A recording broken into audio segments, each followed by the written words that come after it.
It is a pleasure for me to be here in the state of Indiana, not a native state for me, but I have been around you in some of the other states, namely Ohio and not too far off Iowa, where I started.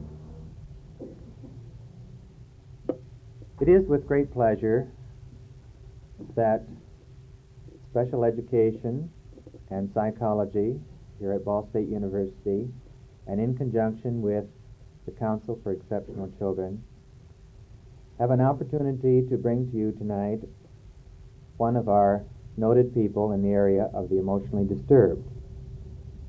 This is an area which promises to loom in our horizon as one of the leading areas and probably one of the most significant areas in the education of exceptional children.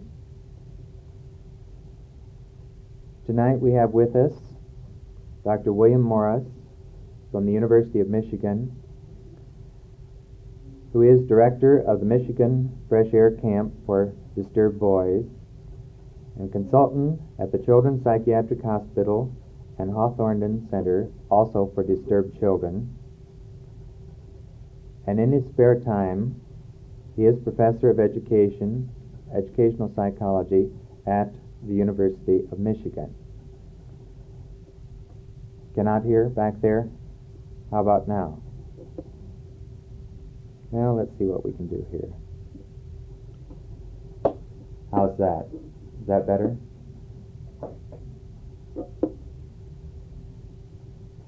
Therefore, we hope that some of the ideas that he will bring forth tonight will help you in your classroom or in your position. Tonight, he is going to talk upon some of the educational techniques that will help those of you who are in a regular classroom, a special classroom, or any other type of position dealing with emotionally disturbed. It is with great pleasure that I present Dr. Morris.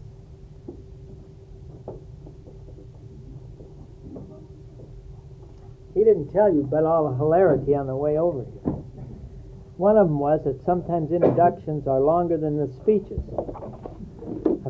That's not going to be true tonight. Then after we talked about that a while, it was also said sometimes introductions are better than the speeches. He didn't say that tonight. This afternoon we discussed the problems of we discussed I hate these things. I try to keep my hostility on an unpersonal basis, so I hate things like this. Is that any better back there? If things get bad and you still want to hear, after a while you may be glad you can't. But to start with, when you want to find out if you want to hear, and you can't hear, well, you make some sign back there, and we'll do a lot of things that the rest of the people up in front don't know what we're doing. Well, we talked this afternoon about the different places in which the education of the disturbed child takes place, and the different kinds of settings, and the need for a total plan, and so forth. And tonight, as I understand it, we're to talk about two different kinds of things. One is working with a disturbed child in the regular classroom, and then some things about what's special about special education. And Don said if we had some time, we ought to talk a little about teacher training, which we didn't get to this afternoon. And with two topics like that, we're not going to get to it tonight either, probably, unless somebody asks a question. And I'm supposed to stop in time that you can ask some questions. And if anybody's inclined at any time to want to ask a question or raise an issue, don't wait till the end, because we may never get done, and then you wouldn't have the chance. Now, there are some things that we're not talking about, but if you don't know that these are important to think about, then all the rest we talk about won't be really very meaningful. These are the things that I have in mind. Whether it's in a regular classroom or a special classroom, there are certain conditions, there are certain aspects that have to be borne in mind before we can think of teaching them. It's not our topic tonight, but I want to just mention them so that you have on the agenda, this is business that went before this business. One of them is all the teachers and people who are going to work with children must be cognizant of what we call differential diagnosis. And that is the problem of doing the right thing to the wrong kid. We have to be sure that we know what kind of a kid we're dealing with so that what we do is appropriate to that kid. Most of what we do is all right. We just misplace it. Sometimes we hit it. And the evidence is that most teachers find something that works better than 50% of the time and they use it.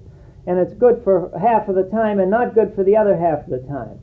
So whatever we're talking about anticipates that we already have studied differential diagnosis to know the difference between taking symptoms and dynamic constellations of behavior in making our approaches to children. So that's one thing you can check off. We're not talking about, but if we don't eventually have that in our minds, nothing else has much meaning. Because we can be wonderful, empathic, well, you know, the right kind of people who love those children and work hard with them, but do stupid things, and that doesn't really add up to very much. So psychological sophistication and differential diagnosis, the self-concept of the child is the most important thing we ought to know, and if we don't understand that, whatever else we do will only be by trial and error successful. The second thing is that we need to have a lot more, since we're educators, about learning diagnosis. This ranges from everything that Kirk and his crew talk about relative to the particular biological deficiencies that a person has to motivational complexes that interfere with learning processes. Just as we need a psychological history of a kid, we ought to have a learning history of a child. We ought to know how he adjusts to learning situations. And this is the thing that I assume before we talk about what we're going to. Out of this comes what we call a new concept of acceptance. If I ask you what it means to accept a child, most people would say, like it's being like a mother. You know, you love them no matter what. And this is what I would call a naive Western culture assumption about acceptance. It's a humanistic acceptance concept. And in place of that, we're talking about using differential diagnosis as the acceptance. It is hygienic to exclude some children, to banish them from your sight. Only you got to be sure you know which ones you're doing it to, for what purpose. See? And for other children, it's hygienic for them to have a lot of catharsis. For other kids, if you get catharsis, all you get is stuff that you shouldn't have had in the first place. So acceptance means doing what the child needs, whether he likes you or not, whether it all that kind of business is secondary. The important thing is whether you know what he's like and you do what he needs. Not what you need, but what he needs. Most of us need to have kids like us, so we do things that we think will make kids like us, and it may be the absolute wrong thing to do. So this concept of acceptance, which is linked with differential diagnosis, becomes the beginning of sophistication. And we have to have that in our minds. We believe that this ends with what we call empathic relationships, which is to say, we are not educators, are not interpretive people about certain kinds of pathology, even though you should know about them. Now we'll have a little private conversation about that thing. An empathic relationship implies this. Mostly when we as teachers relate to children, what we do is the child's pathology produces certain kinds of symptoms, and we relate to these symptoms. Now an empathic relationship is we relate to the kind of a problem which the child's nature predicates. This is why we have to know about differential diagnosis. And this is tied up with this concept of acceptance. All right. We do not then confront him with his pathology. For instance, one of the examples that's been most useful to me is of a kid in our therapy camp who didn't want to go on a expedition. Now, the reason he didn't want to go, if you studied his case, was that he's essentially chicken. He's afraid. He's afraid of the outdoors. He's used to big cities and that kind of stuff. He's a good delinquent, but out of doors is a different story. The trees squeak and all kinds of stuff happen. You don't know what's going on. So you're uneasy about it. So he's anxious. You know, if you read his case history, diagnosis chicken. See, that's a diagnosis. It doesn't. I don't find that in the psych books, but it means it makes a lot of sense to me. All right. Now, if you know that that's his problem, the usual attack is to confront him with it. What's the matter? You're scared to go out in the woods. You know, a direct attack on the symptomology. Or, if you're a therapist, you want him to understand what his problem is and get, quotes, insight about it. Now, our people who develop empathic relationships do neither. What they do is to do strategic planning around what his problem is without ever trying to make him have to face how chicken he is, because that's a long job. Most kids who are chicken are not inclined to see themselves as chicken, and you can spend all your life proving to a kid he's chicken and then not have anything well, you never get in the woods. That's the problem. All right. Now, so the idea here is that you behave to the child in keeping with what his problem is, but you don't interpret it or try to interpret. So this particular counselor, who was seeing a whole program being riddled by a kid who wasn't going out in the woods and nobody else was going either, and you know how you feel as a leader with a kid who is an insurrectionist in your group and so forth and so on. Usually you tell him he can't be an insurrectionist, there won't be any place for him to stay, he's got to come and so forth. She didn't. What she said was, well, I wish you'd come. She knows he's chicken. Now remember that. She knows the differential diagnosis chicken, so she knows about that. So she says, I wish you'd come. She says, you know, out in the woods there are a lot of noises, and we're going to have a big fire out in the woods.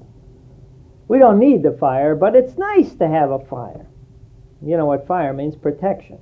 Except for an arsonist, it means protection, and it means security. And you sit around a warm fire, and you're comforted. See? The kid says, well, I don't care if you're going to have a fire. You can have your damn fire. I'm not coming out in the woods.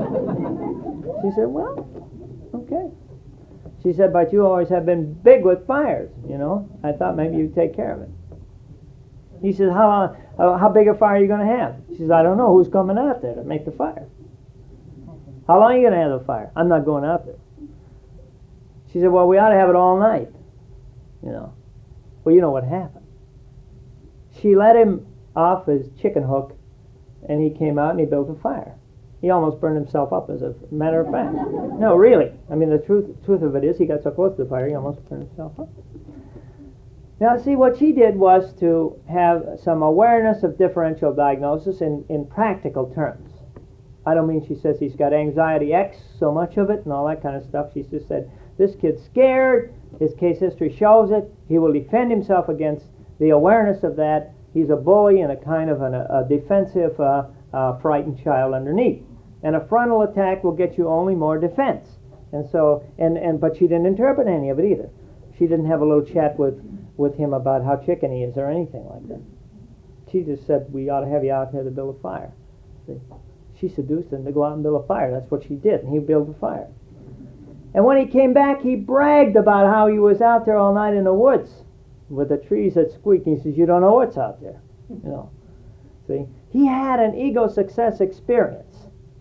And this is what we call strategic planning, an empathic relationship.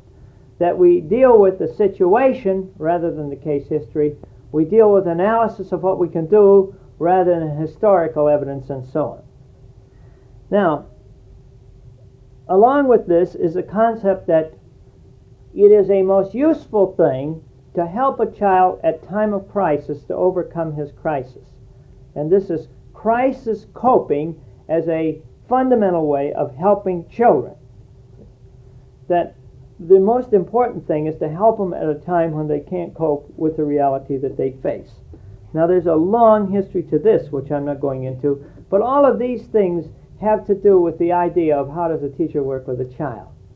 And it would take us far afield, but these are the things that are the backdrop for what particular things we're going to talk about tonight. I don't believe either that a regular teacher or a special teacher can handle all of the disturbance that this society produces. We're far too efficient in producing disturbances to expect that any one way is going to handle all of it. We got pathology sticking out our ears, and we can't expect it's going to be coped with in any simple way, like a skillful teacher who happens to have a great deal of talent with a regular class, or like this teacher who has a special group of children to work with. Now, there is a pamphlet, which I didn't bring along, unfortunately. I don't know. I think I brought it when we were down at your place, Dawn, edited by Lambert in California, that's put out by NIMH, which has to do with things that you can do in a school setting of an arbitrary sort to create a more hygienic condition for children who have high hazards and who are high risks. And if I could think of the name of it, I'd tell you, because you ought to get it. It only costs 30 cents, and it has a lot of very specifics in. See, we blab so much in general in this field that if anybody has anything that's specific, you like to get it. And she has a whole lot of specifics, such as things like varying the fundamental dimensions of a school, like whether or not this kid should be with that teacher or another teacher, whether or not he should stay all day, a whole variety of things like this, which you can do without costing a penny. The legislatures shouldn't get a hold of this because they'll see there's a lot we could do that wouldn't cost anything. But there are a whole series of mechanical things that we could do to make life more possible for children. She has some ingenious ideas like we ought to have a father bank for kids that don't have a masculine influence. Be nice to have a father bank, a community father bank, so that you can call and you can take some fatherness out of the bank. And then you have to put some more in that account by people who are willing to be fathers. I know one school, for example, that had to decide whether they're going to have another visiting teacher or going to have a big brother movement because they said the primary problem with most of the kids that we're facing is they have no masculine identification. So we should hire another woman visiting teacher? They decided no. What we should do is to get all the people in this community who say they love children to give an hour instead of a buck. To give something for children in human relationship. And they, in effect, the school sponsored the Big Brother movement to get a resource in male identification for kids that lacked it. See? And they said that's the best way we can spend our money. After they got it going, somebody else took it over. But they went to all the service clubs and all the people, all the guys who said, I love those boys, and they made them pay for that. And they got them on a list, and they developed a program. All right. Now, Lambert's list has in it such realistic things as that. They're not always so exciting. And you'll notice something else about them. They require a lot of effort and work. See, they don't necessarily require hiring a new psychiatrist or setting up a new building or something like that. They require effort, see, which is harder to come by than new buildings in the present society that we live in. All right, now let us suppose that we have examined those things and we've cleaned up the atmosphere so we don't, when we have these resources that we can get by ingenuity and so forth, and let's suppose that we have a disturbed kid in a regular classroom, and that's where almost all of them are, and for the lifetime of you and me, that's where they're going to stay. And the most we can hope is that for 1 hour they go out and see some fixer person and then they come back. The fixer people are rare, and they don't have much time for them, because they have so many kids to fix. So most of the people, most of the time, they're going to be involved with a regular teacher. No matter how good your special program is, most of them are going to be there.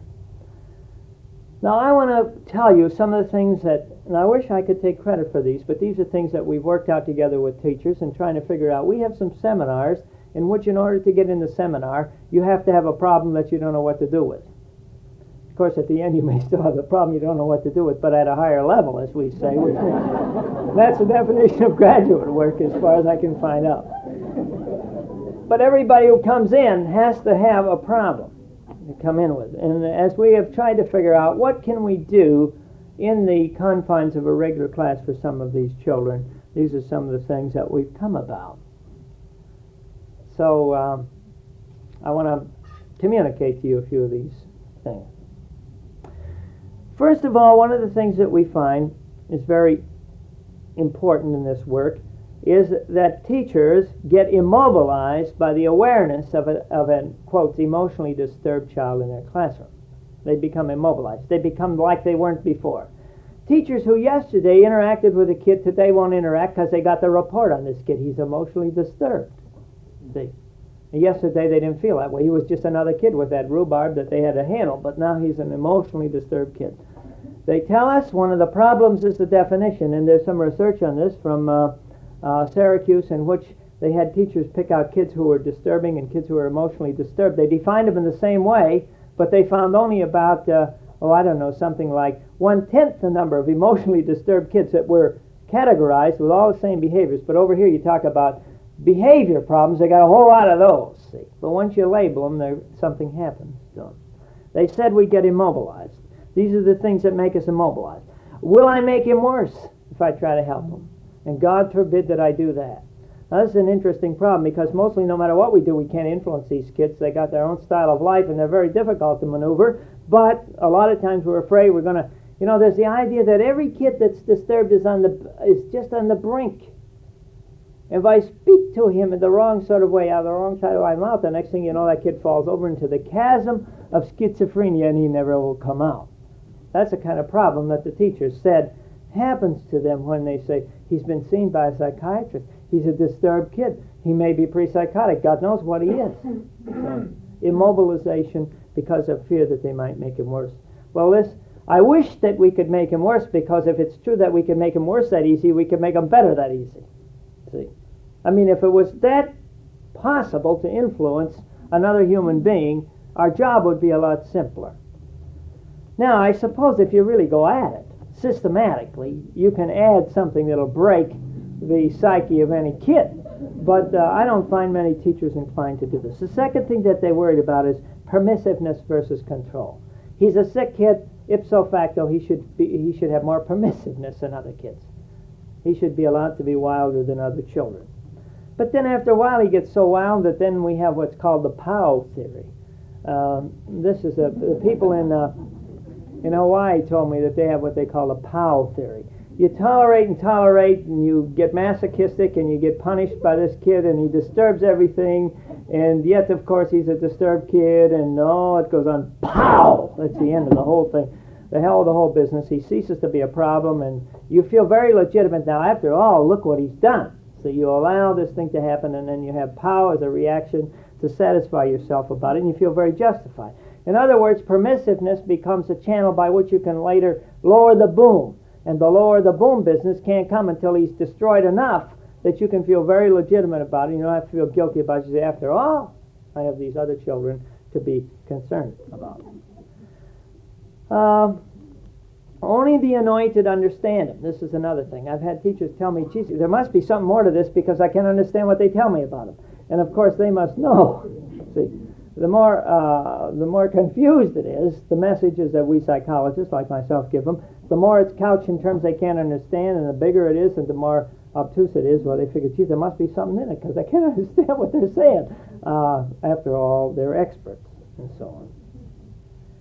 Another thing they say, what am I, a therapist or an educator? See, like either or. Not that they should have some symbiotic relationship, but there is this or that. What am I supposed to do? And some of them say, I've been a therapist until we're almost to the period. There's something about Thanksgiving that brings a lot of this out. I think it's the period of time. See, like teachers will say, I've taught this kid, I've spent all this time until Thanksgiving. Now I must get back to my business with the rest of the kids, lest they fall apart before the Christmas play. And we're just keep them together. Am I running a ward or a classroom? All right, next thing that they said that makes it hard for him is classrooms are for learning. What learning's going on? He's sitting over there drawing pictures. What kind of learning is that? Well, I'd say if you can get him to draw pictures, and that's all you can get him to do, and you haven't got any help, then picture drawing is ace high in my book. But you don't feel very satisfied as a teacher, particularly if his pictures are no better in June than they were in October. Because we have a tremendous achievement drive, tremendous need for achievement. What of the rest? The rest have some rights too. How about them? See, I cannot, since I'm a group worker, really retreat from my group responsibility. Well, these are the kinds of things they said stick in our craw and make it difficult for us to be as we would be with any child who has a particular phenomenon that we have to deal with. Somehow these kids seem different. All right, now, as we begin then to look at what can be done and some of the things that are being done in regular classes, and all of the things we're going to talk about that have been done in special classes also could be put in here. But we're thinking now about the basic premises involved.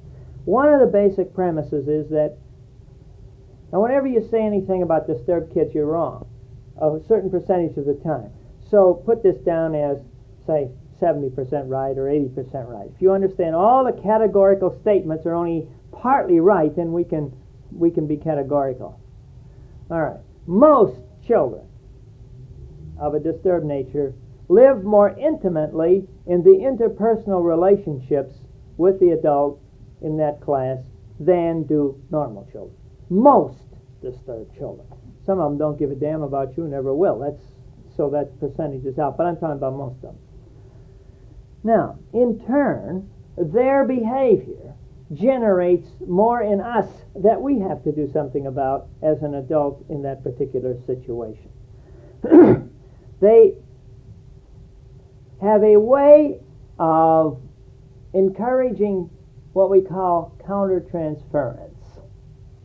They will dredge up any unfinished business in you and in your psyche.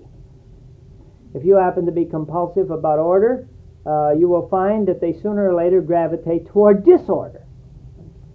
If you find that you like to have a positive relationship with children, and they begin to sense that, and it's important for you to have this, and because you feel insecure if they don't like you, you may find them gravitating toward limit testing par excellence. The essence of this is they tend to provoke in us countertransference.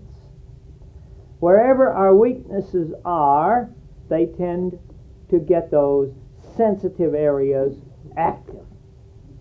We are the only profession who has the gall to think that we can do interpersonal work without self-insight. You can go through a teacher training program and you can know, well, preferably less about yourself than you knew when you went in. In fact, if anybody talks about self-insight, they act like you're a little queer or something. What are you trying to do? Bring psychoanalysis? Are you bringing a couch into training? What are you doing? See? There isn't any other profession that pretends to work. Well, except parenting. That's the last stronghold of amateurism. Parenting. You can be a parent without a license. You're supposed to have a license, but you can be one without a license. You can raise kids without a license. That's the only place we allow amateurs. They can't bring you into the world or bury you without a special certificate of proficiency, but you can raise kids if you have the biological ability to produce them, supposedly with the marriage license along with it. But you see. Well, I wonder whether it's right for our profession to be so naive about this business. See? To assume that I can know nothing about myself, I am thus so complete and so adequate and so holy that I can interrelate with whoever comes along. See, even the psychiatrist says that case is not for me. Refer him over to Dr. So-and-so, who is good with that kind of case. When they come to you, you're not even supposed... A teacher who says, I can't work with this kid, then the criticism is of the teacher, because we're supposed to be able to do it all. Now, who else has the gall or the naivete to believe that? I don't think we have a right as a profession for normal children to go out without understanding more about ourselves. Now, there's some things that we found that we try to identify to countertransference. We try to help people identify what it is about the kid's behavior that gets to you. And I have a whole lot of these, which we don't have time to go into, but I have all of the students that I work with write out a paragraph on the kid who irritates me most. You just think about it. You know, he's not there today, and it's not too bad that he isn't there. If he doesn't have typhoid fever, if he just has a mild cold, it's probably a good thing that he stays home and rests up. You know. Well, kids that we like and dislike, situations that we like and dislike. One guy developed what he called his bug me index. And he found the kids that really got to him, see, and what they were doing to get to him. Now, each one of us has our own idiosyncratic bug me index. And to know about it doesn't necessarily eliminate it. But you're one step ahead if you know. It's the person who runs like a bulldozer through the forest and knocks everything down and doesn't know he's behind it. That's really the danger. We believe that most of us can modulate our behavior since we're, quotes, relatively normal people. There are a few kooks in our business, but no more than in some other businesses that deal with people. And so I'm not talking about the kooky fringe, of which there is a fringe. I'm talking about the mass of teachers. We're adequate, we've got egos, we've got the capacity to monitor ourselves, we can learn about ourselves, we can grow without the couch. See? We don't have to have 5 years of analysis to realize that little bastard gets to me because of what he does so and so and so and so. See? I think we have tremendous capacities to grow that we don't know.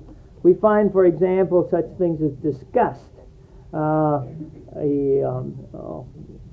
Sexual acting out frequently brings disgust, for example. Anxiety. What'll I do with him next? See, I'm running out of juice. I don't know anything more to try. And the reason that he upsets me is because I don't know what to do with him. I have a whole folder full of examples of this kind, and they're very illustrative. Well, we've done it once. Some kids make you feel like you'd just like to leave, you know. I hope you've had that experience, some of you at least, so you know what I'm talking about. You've been driven to the place where like tomorrow, it can never come. I'll stay through the day, but not tomorrow, and so forth and so on. Well, one of the things we found, anger about the disturbance of other children. The problem isn't that I can't take what he does to me, but I can take what he does to them, and I don't know what to do about what he does to them, which is a very normal kind of... See, I don't think we're sick because we have these. What we have to do is understand them and put them under ego control. One of the things that we seek a fair amount of is high expectation, which turns sour. Here's a kid who responds a little bit, and we put our effort in and put our effort in. Remember that it's like other situations in which if it takes 100% of something to make a change and you put in 99%, you get nothing. You get nothing. One of the common kinds of kids of this type are kids who soak up attention. See, really what they're soaking up is relationship. You say he's an attention seeker. If I've ever heard a diagnosis of kids from teachers, is attention. He's attention getter. What you mean is he's a relationship seeker. Now, teachers know that when you give most children interpersonal relationship, they develop security and grow on it. See, it's emotional pablum. They grow on this because they become more able to maintain themselves. But if the kid really is desperate for a relationship, destitute of a feeling anybody cares, he can take everything you give and it doesn't do enough. Now we find a lot of this in which the 99% wasn't enough because it would have taken 100% to be ridiculous about the difference. And then you get mad at him because, geez, I've loved him all year already, you know, and it didn't do anything to him. He's no different than he was, and I've invested a tremendous amount of myself. I think it's important to recognize such things as that. There's a lot of over-involvement, too, of a curiosity nature. Most of us have not lived all the lives of all of our children, and sometimes we get voyeuristic about it, and it's curiosity, and suddenly the kid dumps the whole thing, and then you wish he hadn't dumped that much. But isn't it interesting, you know? You wouldn't believe what's happening in that family, see. And then we feel guilty about what we know and can't do anything about, and then that's a secret. I can't tell anybody because the kid said don't tell anybody, and I promised him I wouldn't tell anybody. Geez, he shouldn't have told me in the first place, but he did tell me in the first place. See, I'm party to something that I'm not psychologically able to manage. And I've gotten myself, one of the common things that kids will do to teachers will say, there's something I ought to talk about. I want to tell somebody. I need to tell somebody. If I tell you, will you promise not to tell anybody? And if you fall for that when you're flat in your face, this is a common kind of thing to have. All right, then the idea is to externalize the kinds of situations which you're highly sensitive to. And as you externalize these things, you can develop some insight about them and therefore develop usually a modicum of control. Although it is possible that a kid will draw out of you something that requires more help, and there's no reason why normal people shouldn't get help on that fraction of themselves which is causing a disturbance. One of the things about normal people is they have enough compensation so they can be real mean in some area or inadequate in some area because they have all the compensation. And that's one of our troubles. We can have our neurosis and live with it because we have unneurotic areas. Now this is a unfortunate thing when you come to work with children because they aren't any protector of your neurosis. Now, the thesis is here, we are not super beings. We don't have to be super beings. We do have to be more aware of ourselves when we work with disturbed children. I'm It's very hard for me not to tell you some stories in that connection, but we have quite a bit to do and we want to have some time for discussion. All right, the second area that you will find most disturbed kids have to be worked with is in the area of peer relationship difficulties. Most kids do not have a nice abstract neurosis which they take home with them and go to bed with, and they've got a social neurosis, and most neuroses have a social implication. They don't get along well with other people, not only with us as teachers, but with their peers. Now this is not, again, always true, but generally speaking, they are confounded in their social relationships. In our study of disturbed kids, one of the things we found was, even though they pretend that the teachers aren't doing all the things that they ought to do for them, what they say frequently is that, I would like this class if it weren't for these other miserable kids in this class. And when you have a special class and bring all the miserable kids together, you're really inviting something like that. We also found that special education teachers are far more authoritarian than other teachers, and I think this has a cue for those of us who have them in regular classes. They require a more defined orbit for their gyrations, lest they fly off too far. Now, one of the interesting things that we need to do here is to analyze not only what does this kid do to us, but what's he doing to other kids, so that we can understand what he's provoking in the group situation of relatively normal kids. They range from mascots to scapegoats to undercover men. They have all kinds of group relationships, and sometimes they're very hard to live with for the other children.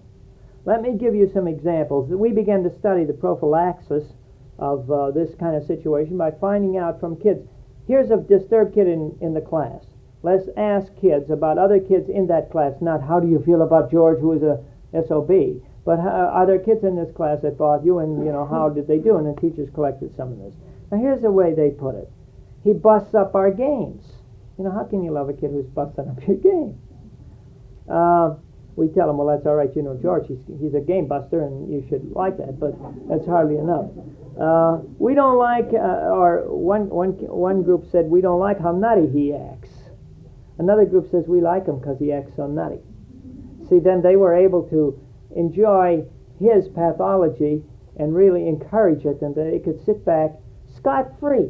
Like all they'd have to do is to needle him a little bit, and he'd do some dumb thing, and they could all sit and laugh, but they didn't do anything. I didn't do nothing, so forth.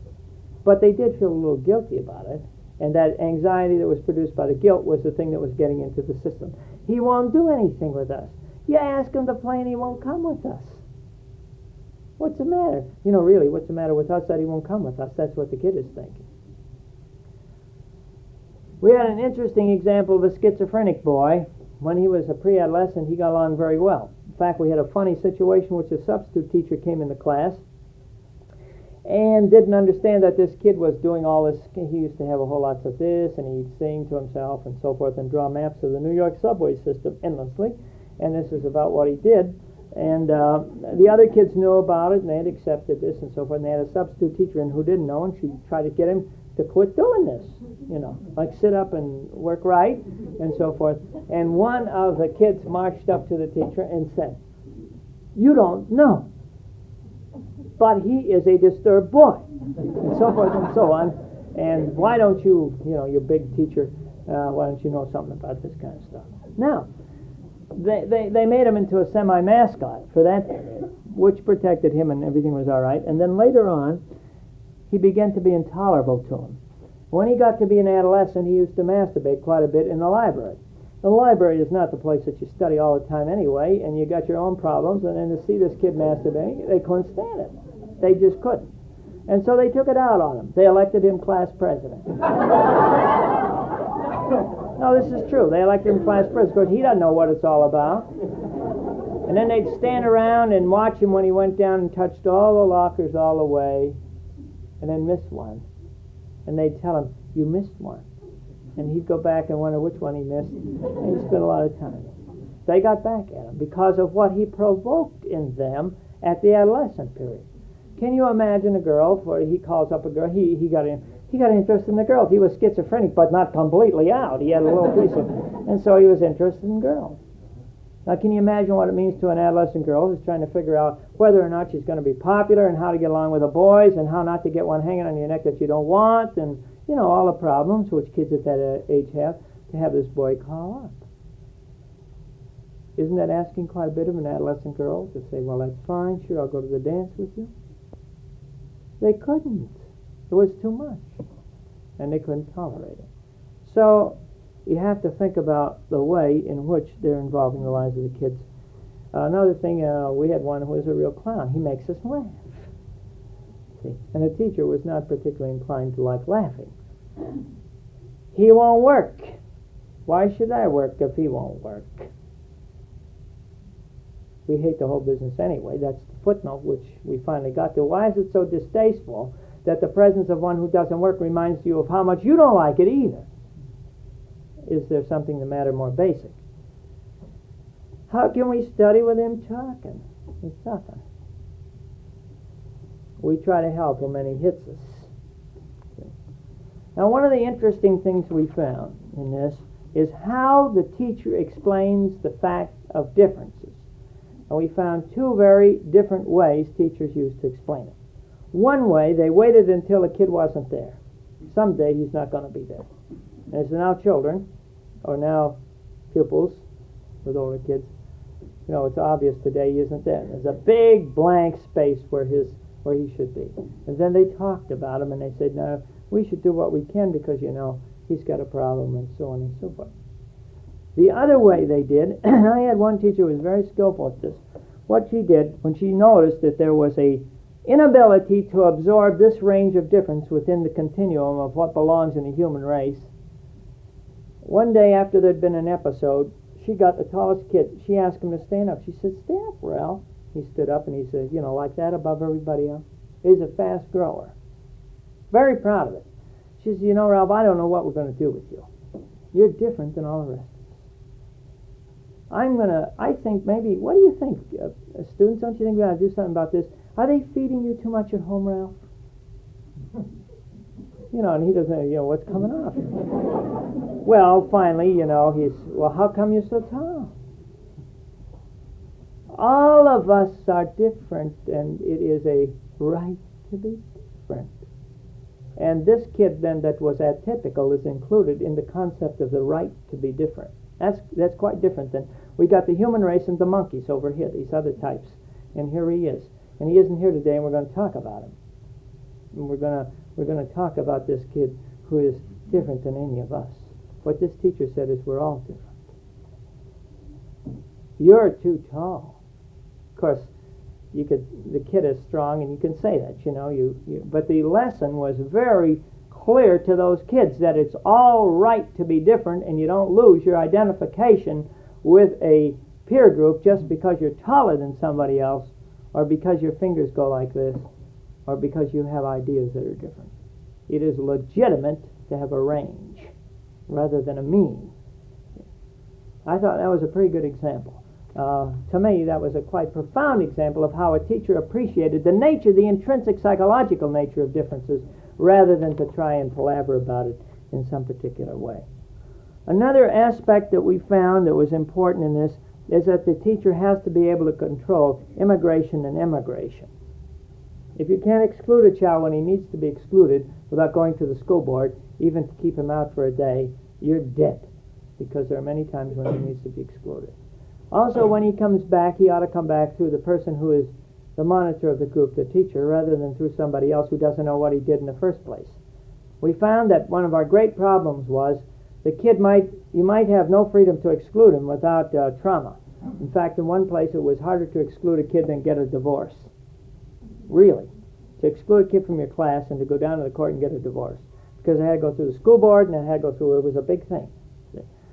You have to be able on occasion to exclude a kid, and then you have to be the one to accept him. Because if he gets accepted back by somebody who didn't exclude him, the issue on which he was excluded never becomes part of the process that you're dealing with. Well, there's some other kinds of things. They will have trouble, at least about half of them, and they'll be retarded in their academics, and you have to be willing to sacrifice curriculum for these children. You have to be willing. I'm talking now about the boondocks, where you don't have 5 specialists to run in when there's a problem. And you got the kid, and you've referred him, and it's 2 years before anybody's going to look at him, 4 years after that before anybody is going to do anything about it, and when they do it, there won't be any place to put them. See, I'm talking about the more desperate situation. They're retarded in general, not all of them. In fact, we find that phobic kids usually are overachievers if they devote their compulsiveness to this particular kind of academic performance. But in general, they're retarded. They say they have so much trouble keeping up with the other kids and so forth. How many teachers are willing to bring the curriculum to the child because they will not move to the curriculum in the way a normal child will? There's a lot of illusions about motivations. A lot of times we think we've motivated the kid. He doesn't know why he's doing it. The reason he really does it is not because he has some great involvement in your motivational process, but because you yourself look interested, and he's known parents and other people who looked interested, and his motivational problem is really that he does what you think he ought to do because you think he ought to do it, not because he's intrinsically motivated. Just like Mom and Papa, who showed a lot of interest in him, teacher shows a lot of interest in him. The first thing he knows, he's opened up this book. You ask him, why is he studying that history? I get some terrible answers from kids. They don't know why they're studying it. Why are they studying it? They're studying it because you, as the agent, have opened up the book and you say, now we're going to study about Napoleon. Who's Napoleon? And who cares? You care, and he can't help himself. If he's a normal child, and you think you've done a swell job of motivation, what you've done is borrowed on his history. That's what usually we've done. But with these kids, you can't borrow on the history because they don't move that way. They don't move out of their own orbit to the degree a normal child does. All children can't be put through the same assembly line or evaluated the same way. So the problem is, if you've got one of these kids, to find out, is there anything he's interested in, preferably which can be made into a curricular experience.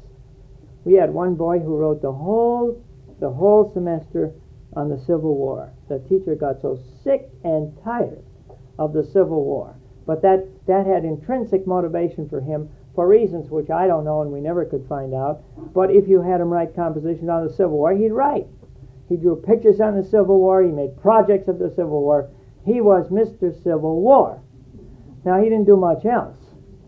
If he is that disturbed and you have no other resources, it is my conviction that you move toward that and you thank God for an interest in the Civil War. It's better than pornographic pictures or something else that he might have a primary interest in. And we should not be embarrassed about that if we have no resources. We should not be embarrassed about it. We had another one who drew pictures of flowers a great deal of the time, so on. Well, most disturbed kids are disturbed only a percentage of the time. And there is a period in which they are intact. When we talk about a disturbed kid, I used to have our counselors at camp would tell me, he fights all the time. Jesus, he a fighter. He fights all the time. Can you imagine a human being who fights all the time? Can you think of one who could fight all the time? I mean, at least you stop to eat and to rest and to go to the bathroom. At least you stop once in a while. You can't fight all the time. Well, he fights a lot of the time. Well, he fights quite a bit of the time. Well, he fights more than most kids fight. That's what it comes down to. Now, we find as you examine the actual behavior of many of the disturbed children is that their completeness of pathology is a mirage. They're only sick, say, 80% of the time. And one of the things that the able teachers have learned to do is to use the period of intactness, see, and rather than concentrate on the period of pathology. So for a while he doesn't do his things that he usually does, and he participates. I remember one teacher told how this kid every once in a while would come and join the group that were discussing something. Every once in a while. Usually when she didn't want him there for some reason because he wasn't very much cognizant of it. But he did it on his own basis. And at that time he was reaching out. And she didn't tell him, go and sit down because your group was up here 10 minutes ago and it isn't your time now. She welcomed him to sit down. There's a hidden business about this. If your classroom is poverty-stricken for relationships and enjoyment and so on, then any special dispensation to a different child is going to be seen as negative by the competitive situation that the group produces, and the rest of them aren't going to like it. If each kid is getting the maximum of what you can give to him, then he is more willing to see somebody else get it. In a poverty-stricken classroom, there's not much you can do. We had a teacher, for example, when they complained about this kid, he doesn't do his work. So why should I work? She said to him, well, let's talk about your work. What are you doing? Am I helping you with it? Do you like it? And so on. Well, the net result was, yeah, I guess I do kind of like my work. I don't like to see him sitting there not doing it. See? But it is true that some of what I'm doing is all right. And you do help me when I need it, and so on. If there is a maximum relationship and so on, then you can afford some differential treatment. You can't afford it in an economy of scarcity. If your classroom has that kind of an economy and there isn't enough to go around any place, then the children who need something are going to look with askance at that one who gets 1 iota more. If there is enough, they are more tolerant of the difference. Another thing we found pretty true is that with many of these disturbed kids, if you're willing, you can stretch the curriculum to include more expressive kinds of things. Drawing and making and doing things which sometimes have a self-therapeutic effect, not interpreted and so on. So he makes a drawing. You don't spend 3 hours asking him what it means and whether this is his mother with that awful face and stuff like that. But the externalization of an experience from the inner life to the outer frequently has a useful component to a lot of children. Well, there are some other things, but we're now too late and we want to get into this other, so we'll have at least a half an hour for some... Gee, we won't have a half an hour. Is it 8 o'clock? Mm-hmm. Well, let's forget this kind of thing, and now let's think a little bit about the special classroom and some of the techniques that are involved there. I'm going to leave out one aspect that's important by just telling you about it. That is that any special classroom, what happens in that classroom is not a consequence alone of the kind of insight and things that we're going to talk about that the teacher can do. It has a bind which is produced by the situation in which it is found. For example, the kind of intake you have in a special class will determine a great deal of what goes on there. If you have a group of children, well, let me give you an example of a high school situation. I'm not going any further with this than this. So somebody, is it undignified down here to do without a... I'm undignified, so that's equal. When we were studying, for example, a group of kids that the teacher said are not fitting into high school, we found 3 different types of children.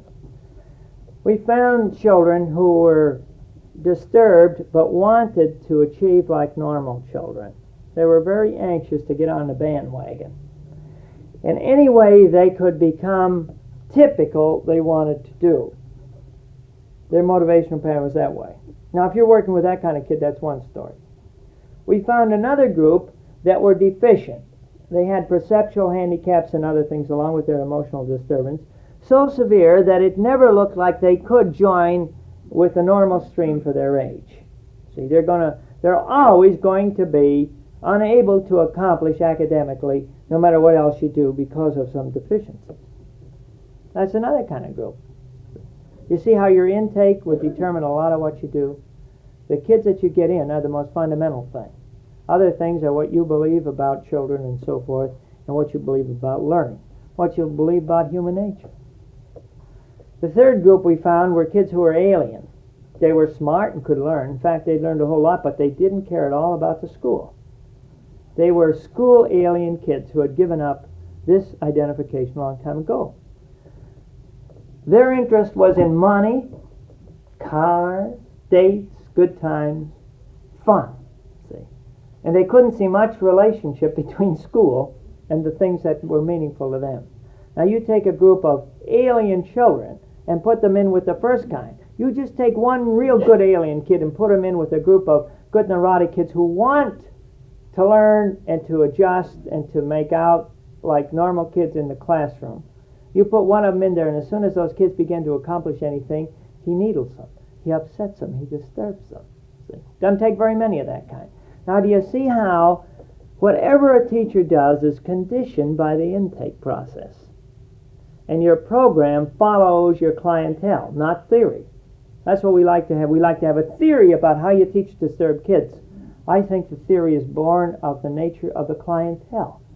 If I were going to work with a group of school alien kids, I'd try to find them a work experience, and I would get with them from the point of view of what they are. I would not try to make them ready to get into Harvard. I wouldn't think that this would be productive. There is a lot of special education that's still trying to make over kids into something which is so fundamentally out of line with their real developmental nature and their anticipations and hopes for themselves that we're wasting a lot of time. See? On the other hand, if you took that first group who have some neurotic behavior and who, if helped, can make an adjustment, and you don't help them make the adjustment, if you settle for anything less, they are very, very unhappy and feel that you haven't met their needs. See? Now, in this wise, and we could extend this, the nature of your clientele determines the basic climate. It determines a whole lot of what you do. A lot of good programs are unsuited to the people they take in. We have in one of our institutions in Michigan what's called the point system. You can get in if you have enough points. One, that your papa will come to therapy and your mama will come to therapy, and that you're bright enough. You know, by the time you're done with that, there aren't very many, and they're very likely to improve. So if you take them low on the point system, you're not going to have as much success. You're going to have to change your program. Generally speaking, we are as rigid in special education of this type. I won't speak about other types I don't know. But we are as formal and as set. We expect the kid to adjust to our program. Now, most kids will have to because there's nothing else they can do. Our question should be, is it good for him, not can he take it? Is it appropriate, not can he stomach it? And there's a big difference here. And I would say that the fundamental thing about any methodology comes back to this question of what are you taking in? And do you know what you're taking in? And what does it predicate? So what we're talking about now is kind of a smorgasbord of things that you can do or that teachers have found useful in special classes and could be adapted in some instances to regular classes. But you can't do it willy-nilly. It is only meaningful if it's appropriate. It's only appropriate if you know your clientele. All right. Now, the only thing that we found universal agreement on in the special classes for the emotionally disturbed by all the teachers was that it is more individualized. That's the only thing they agreed on. Nothing else did we get anything like uniform agreement. And we hope that this is both individualized for academic and behavioral problems. There are two other kinds of things that I think are very important in this. One is that it should be more intensive. It's deeper. Because, for example, as we were talking about the kid's interpersonal relationships with a teacher, you cannot afford with a disturbed child to pass over some of the things that you can gloss over with a normal child, because you'll find kids who are disturbed will the last day of school come up and tell you, I hate you for what you did that third day. See? And it's this kind of equality which means the intensification of these relationships must be explored and dealt with, both in academic planning and in behavioral interventions. Further than this, we have to extend ourselves more for disturbed kids than we do for ordinary kids. Most of our faltering is on aftercare and not on things that happen in the classes. See? And we are very prone to think that the kid is finished and should be tossed out into the regular academic setting without any special care. Actually, as we talked about this afternoon, he's even in jeopardy because he's known as a kid who's disturbed, and he has to be better than most to be average. That's the evidence about it. So one of our big problems is we're not willing to continue our efforts and follow through on these kids after we've had them in some of the special provisions. Wait their turn And what the teachers tell us is that they have an awful lot of trouble with this individualization, because while they're doing it, the kid who isn't getting individualized is mad at them and comes up and interrupts them and says, and shows them something, and then they say, "That's nice, I'll come and see you in a few minutes," which is eternity to a disturbed child. And then by the time they get there, he doesn't care anyway, and his frustration may be very high. It is one thing to tutor a kid in an individual situation. It's another thing to tutor them in a group situation where everybody's watching this very intimate, nice relationship with a teacher who's good and is giving the all right at this time, and then not being able to get it. It's like a red flag in front of a bull. This reduces, but there are some positive things about this, and we need a balance between individualized sequential tutoring, and one hopes that it can be done in more subtle ways than one teacher that I watched who had the kids in a horseshoe and a chair with rollers on and rolled around on the inside of the horseshoe, one after the other, so that everybody could see and hear everything. And of course you want to hear what she's saying to the other one, because maybe it's something better than she said to you, and so forth and so on. And so everybody's ears were on this migration that was taking place. At the same time, it is obvious that individualized work has certain advantages. One of them is it reduces anxiety and the shame that you have for exposing your inadequacies. And this, the energy that's put into with handling your shame can now be put into something more productive. Second, it allows the teacher to be more specific. You can plan with great care. We found out, however, that usually that isn't done, because it takes a long time to plan with care. It takes an awful long time to plan with care, so usually that wasn't done. But that was a theory about it. I think here Herring's examples of his teachers who spend a good deal of their time designing the packet that the kid uses the next day, so that each kid has an individualized set of assignments of things that are appropriate to him. And that is very hard. If there's any one thing special teachers of the disturbed have said to me, we need curriculum materials to use with these kids.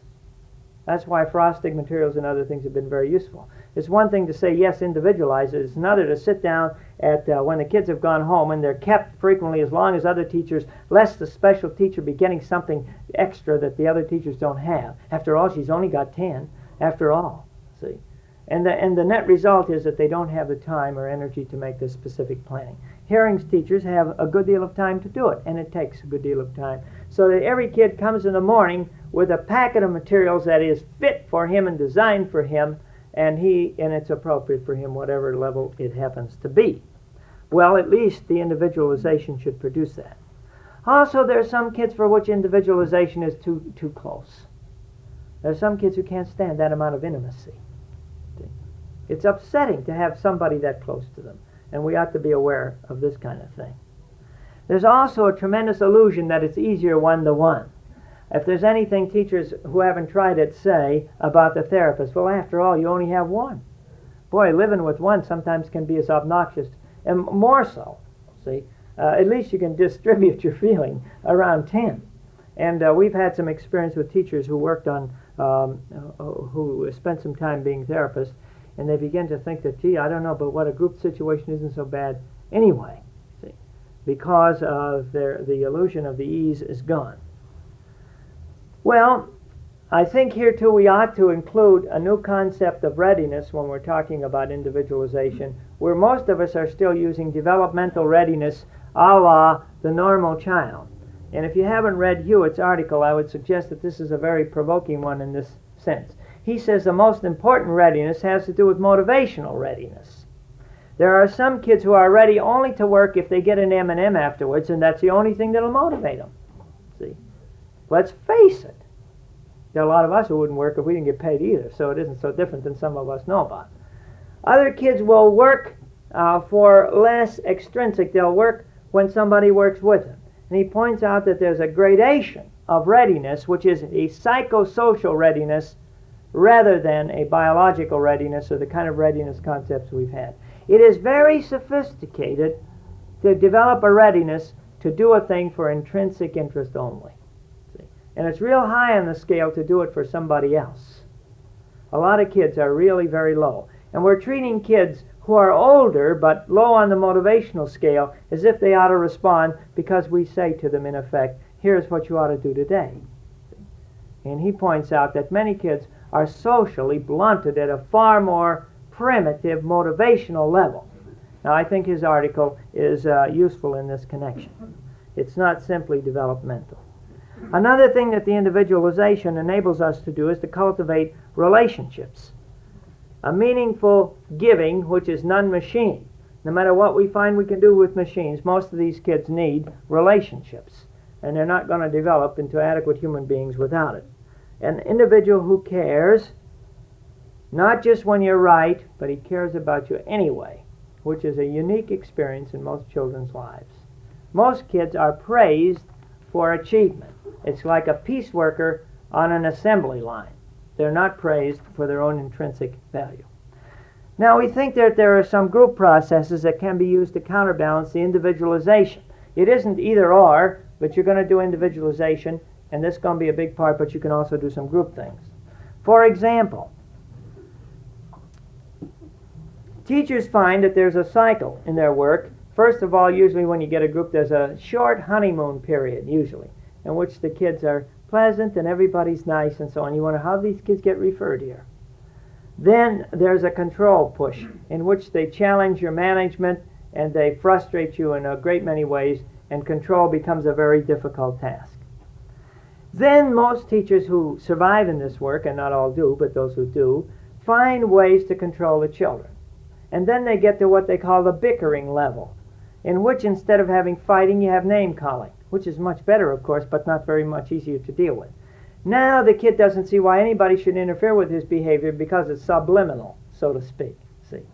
And many teachers have said, I'd give anything for a good fight, because at least there's something I can deal with. They're always doing stuff that isn't quite enough to deal with, but is too much to tolerate. See? They learn to work in the margin, just beneath what you can do, and not enough to interfere with, and it keeps a state of agitation. All right. Now, the things that we found useful in this connection are to work with the group itself, which many teachers won't do because they see the group contention that develops, and they like to ignore group process. Well, you can't ignore group process when you have people together. You can pretend it doesn't exist, but there's going to be a group process anyway, so why not get involved in it? The things that we have found useful in this are to study the group interaction patterns, those that are obvious and those that are sub rosa, and to have group discussions with these children. And we use interviews of a group nature in which they discuss how they interact together. This is a terrific learning experience. Have you ever been in a group and found yourself doing stuff you didn't know you do, and afterwards wonder how did it happen to you that you did it? See? And you feel kind of helpless that that thing could happen to you. Then you realize, well, so-and-so did say to me before it happened. And you begin to understand what happened to you in a group process. Many of these children don't understand that. There's very little group work and a lot of group nagging going on. And the idea ought to be to use the same investment in exploring group relationships and doing things with these children. It can be about academic affairs. As I've told some of you, one of our teachers had a discussion around an invention. Everybody has a right to tell about their invention. What invention would you have of an educational nature? What educational machine would you invent? And most of the kids invented machines to do what they couldn't do. And they had a beautiful discussion with nobody confessing his weakness, but everybody sharing their inadequacies. See? Now this is the kind of thing, it's not exposed, it's not interpreted, but this kid says, I would have a reading machine. It would be able to take a whole page. See? Another kid says, I would have an adding machine, it could add upside down anyway, and so forth. Well, the teacher says, you know, sometimes adding is hard. It'd be nice to have a machine, wouldn't it? And so the kid says, yes, everybody knows he's got a problem, and he doesn't have to hide it anymore, but he hasn't had to have it hasn't been taken off like a pound of flesh on a Shylock fashion either. There are curricular organizational patterns which can be oriented to groups which are relatively not used. One of them is the way group units that Rhodes has written about, and another is multi-level and multi-sensory units, which one of our teachers has developed. So there's something for everybody in a unit which is designed to have some very simple things and some complicated things, and group discussion around what everybody accomplishes. These take a lot of time and a lot of effort. To have something for only a kid who can trace the states while somebody else is doing a research project, but you've got that range, and he's devised projects of that kind. One of the interesting things that some people have tried, which I think is quite a combination of group process and so on, is assimilation training. Most of us who have worked with disturbed kids, or at least a lot of people, everything I find that we agree on, somebody has done the opposite and had good results, for reasons that we'll get to, I hope. But assimilation training is, instead of having a codified, rigid, organized, planned thing, each kid is given a role and an assumption about himself, and they interact to solve some problem, preferably a problem which is related to their own lives. Where I saw this practiced was down in Baltimore, where they can't raise oysters anymore that people can eat because of the pollution of the water. And there were some kids in there whose parents had had involvement in the oyster business. And so here was the oyster fisherman, here's the oyster salesman, here is the guy who takes care of pollution, each one of them. And then they worked this out, just like they do in college classes in which they teach political science by assimilation. And they gave certain resources or certain opportunities to each one, and they had to interact. See, it's a socialized experience. Then they got up and interact, and they learned how to talk and interact. And when I saw them, there were still some kids who would stand there like this and make their little speech, and the teacher would have to make half of it. And she said by the end of the year, they could talk to each other, and they had reasonable communication. See? That's a group process built into the curricular experience. Another thing that's extremely important is to have some gratifications in our groups. If there's anything that's terrible, it's to go into some of these classes and see how like a morgue they are. There's everything but the casket there. There's everything but the stiff on the board. They're dull. They don't have to be so dull. We seem to be as depressed as the kids, or more so. Now, one of the things that seems to be very important is to have some gratifications. If the group has fun together, then they begin to build group spirit. And the thing that seems to make the difference is our group having fun doing these things together. See? Now, a lot of classes can't take a kid out without getting a signature from Johnson at the White House. I mean, it's that complicated. To get a bus is more complicated than anything. So they can never do anything exciting. In fact, if they're going to walk across the street, they have to get permission from the parents to walk across the street. As long as we have that kind of rubbish, we'll have the dull classes that we frequently have. Frequently, one exciting adventure a semester is more meaningful to group solidarity and the feeling of identification than all the rest of the stuff we put into it all the year. And we're very, very loath to put excitement into these classes. And I think it's because once you get them quieted down, you don't want to risk anything that might get them moving again. These things have to be fun enough to wash out the negative. Now, there are a lot of things that can be fun. I found in some of these cases the teachers never read to the kids. A lot of these kids are quite infantile, and they like to be read to. And they haven't been read to. There is like deprived kids in this regard. And it's a gratifying experience to have a time in which the teacher reads, even if you weren't good. See, it shouldn't be a bargain. I read today if you shut up yesterday. No, I mean read because it's good to read and because kids can be read to and it's fun to read to them and the kids enjoy it. This was relatively rare. Now, a lot of exchange of things is important here, too, in which a kid relates to other kids by telling some of the things that he has experienced. And this is very rough at first. So the kid starts telling something, and the teacher has to do a lot of intervention because the other kids say, who cares about that? Shut up! See? Now you think that's terrible, but this kid's been told to shut up ever since he's ever opened his mouth, so it's no news to him that somebody says shut up. And as a matter of fact, I've witnessed that these kids don't shut up anyway. They keep on going because they're used to being told to shut up, but the teacher gives them permission and they go on, and pretty soon the shutter-uppers get dampened off, and pretty soon they can at least have somebody who pretends to be interested in what they've said for a while, and that makes for group unity, which is very important for a lot of these children. Well, I see the time is almost up. I had a whole lot of other things. I want to just mention these, then just list them off. There is much that can be done to reduce the anxiety and the fear of educational failure in these classes, and these kinds of things have been done. Now, one of them we find is teacher charisma. And I hate to mention this because I know everybody likes to think there's a lot of highfalutin, all kinds of complicated things about everything, but one of the most important things is the teacher's belief in what the teacher's doing. And it may not be what another teacher can do, but it works because that teacher believes in it. Because there is a kind of an empathy that develops on the part of the child. This must be good because I've seen some things that I thought were atrocious that the kids took up with and seemed to have good good results because the teacher was convinced. I'm sure that's why these kids crawling backwards under the chairs, why this has a positive effect, because if the teacher believes it's good, something good is going to happen. There is one guy in special education who believes that method can be reduced to teacher investment. And one of the worst things we do is to impose upon a teacher methodology which is alien to her way of thinking, and therefore we don't get any of this flavor of importance. It's the Hawthorne effect, in the research, that no matter what you did, it was good if the people felt that something positive was happening to them in this situation. New methods that are uncontaminated by the past are very important. A lot of people think the flannel board is what taught them to read. Well, it may be that they never had a flannel board before, and the fact that they didn't have it is what taught them to read by that, and something else might have. This reduces the sense of the anxiety.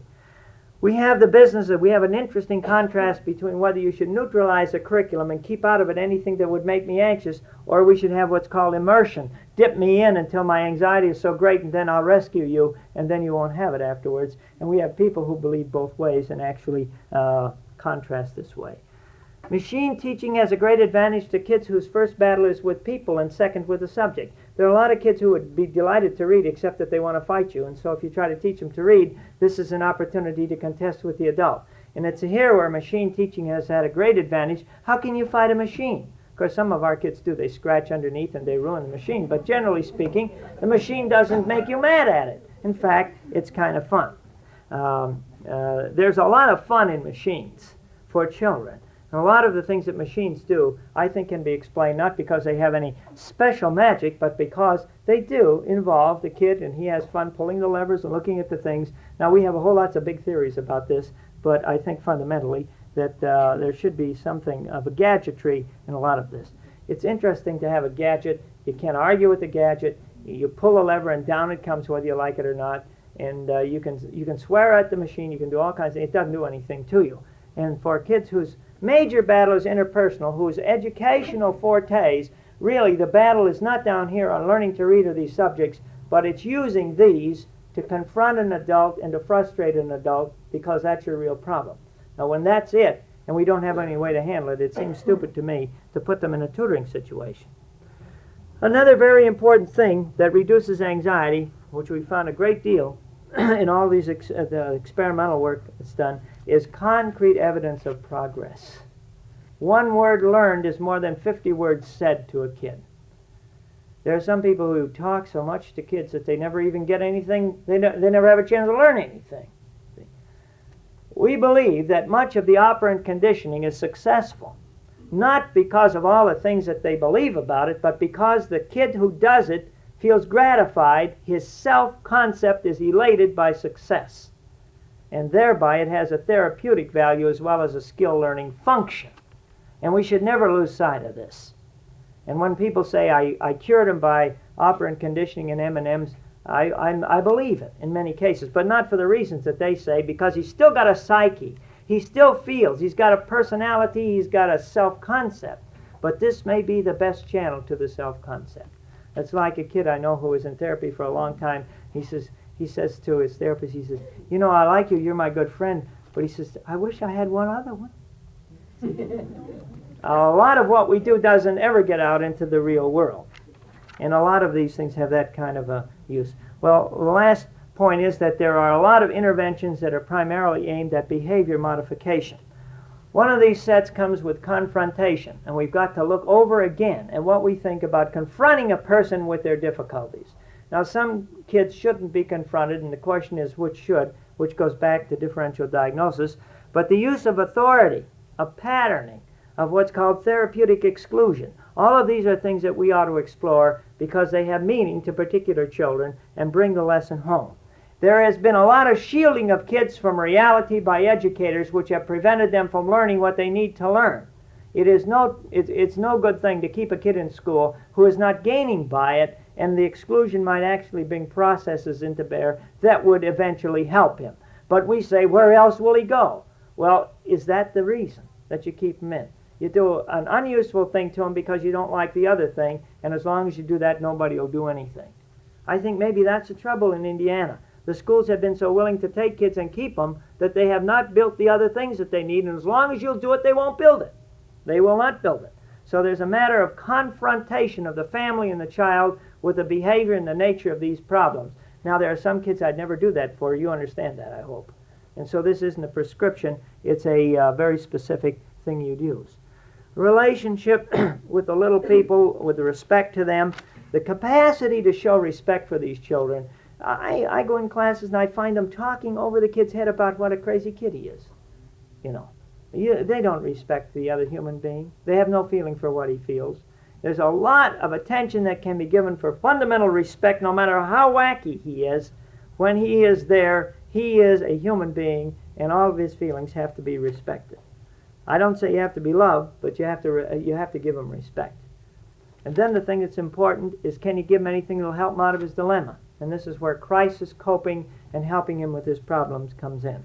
And we have a whole series of things here around life space interviewing and so forth, in which you use the reality that he gives you. There are techniques that you can use in interview to help him understand certain aspects of it, and to see that your relationship is more than I like you. I'm trying to help you. I'm trying to help you, and this is the way I'm going to help you, and these are the things I'm going to help you with. The last area we would consider would be what I'd call oblique tactics. And we ought to think a lot about these because we're not direct interpretive people in this kind of work. For instance, we use role-playing sometimes, psychodrama, sociodrama. These processes can be used. There's no reason why we shouldn't have a lot of activity group work going on in schools. It's interesting we have shops, but we have no therapeutic use of this in many schools.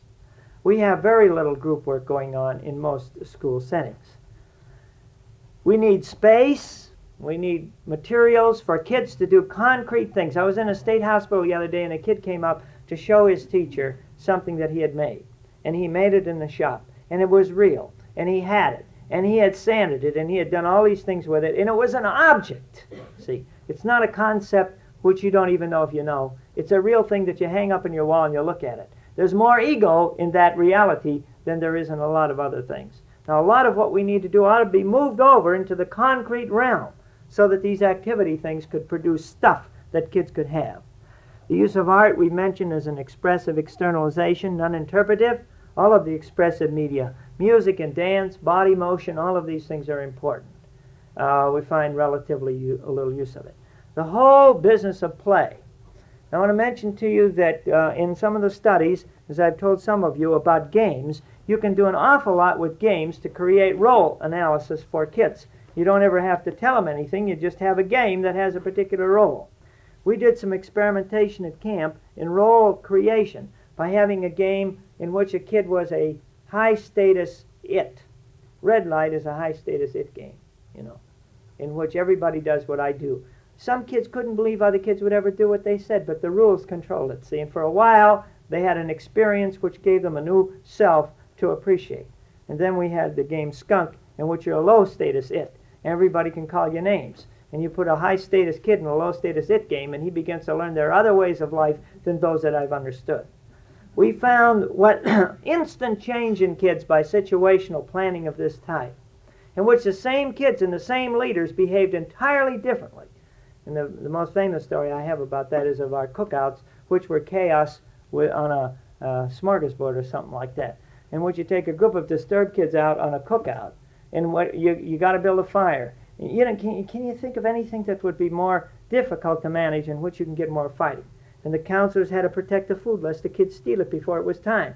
Then they wanted to eat it raw, and they're not supposed to eat it raw. So you become a policeman, you become all kinds of things, you become a dietitian, you become a fire builder, but you can't leave the food in order to build a fire because they'll take the food, and then the kid accuses you of keeping his food, you're stealing his food. This is trouble. Trouble. Those same kids in a shop and in a swimming did not behave like that at all with the same people. Now, do they suddenly have a metamorphosis? No. Neither do the leaders. You can have situationally induced failure or successes. One of the things we found, for example, was a baseball game is one of the games that's a spotlight game. You have baseball and one guy plays. Says a kid who's sitting in the field and he doesn't get nothing comes his way all the game, but finally in the last inning, a ball comes his way. Then the sun's in his eyes, he falls and he doesn't catch it. All afternoon he's been sitting out here in the field, nothing came his way. One time it comes, everybody sees he fails, and that's the end of him. You bastard. While other kind of games you can't tell who's winning or losing. and we used for this tug of war. Every kid bragged afterwards how good he was, and you couldn't tell. Now, there's not only mastery in games and all that Erickson talks about, but there's a business of planning games to produce certain kinds of situational effects. And that's the same with curriculum, spell downs, and so on. Bibliotherapy is another thing. We use stories, but we don't use it as bibliotherapy. The reason we use literature is because it contains within it examples of life experience and solution. And this is using it as bibliotherapy. Now, many times these things can be the material for good discussions. I want to talk a little bit about work, because this is becoming the big thing. Work was work until recently, and then it became work therapy, and now it becomes sacred and holy. What makes it work therapy, I don't know, except the person who needs therapy does the work, and then apparently it becomes work therapy. Now, I would suggest to you that this is a good example of our problems. You take a kid whose channel of communication may be in work, and this is the way you're going to help them, like those alien kids I was talking about. But do you suppose because you give him work that you have therapized him? See, he's the kind of kid that sassed the teacher or sat back there and been hostile. So you get him a job, and you tell him he's going to earn some money. He can get a hot rod. And then if you're real skillful, as one of our teachers are, as soon as he gets a hot rod, in order to keep him from quitting, which he will as soon as he gets a hot rod, and a little gas, because his time perspective is very brief, what he does is take him down and show him the new cars. See? So before the kid gets ready to quit, because he's now gotten his goal, he raises his level. It's a dirty trick, but I suppose the advertisers will like it. Well, the point that I'm making is that when that kid is on there, he has the same time perspective he had when he was off there. He doesn't change because he has a job. He has a motivation of money. He sasses his boss like he sassed his teacher. So it requires an awful lot of intervention to make work into work therapy. And it isn't that it automatically does it. It means that it's a better way to help the child. But somebody's going to have to intervene and work. Now, these are some of the tactics which have been used by teachers in these classes, many of which it seems to me could become a part of normal children's experiences and regular classes, and don't all have to be devoted just to disturb classes.